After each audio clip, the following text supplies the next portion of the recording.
आज तो हाथ भी उठा रहे हैं, तकलीफ दूर। कितने लोग मारते हैं, वालिद को गाली देते हैं, लातों से मारे हैं वालिद को, दरवाजों से ढकेल दिए हैं, शादी करके ऐसे जोरू के गुलाम हो गए कि वालिद वालदा को ऐसे अकेले बेसहारा छोड़ दिए। जब तू कुछ नहीं था, तेरे में दम नहीं था, खड़े नहीं हो सकता था, तू लेट नहीं सकता था, मच्छरों से बचाती थी ना माँ तेरी, भूल गया? तू मच्छर को भी नहीं मार सकता था, तेरे में वो दम नहीं था। चींटी अगर तेरे पे रेंग थी तो वो चींटी को तू हटा नहीं सकता था, तू 2 दिन का था।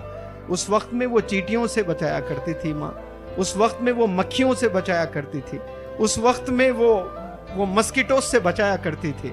आज तेरे में कुछ दम आ गया, कुछ जेब में पैसे आ गए, एक खूबसूरत बीवी आ गई, अपनी माँ को भूल बैठा, अपने वालिद को भूल बैठा, गाली भी देता है।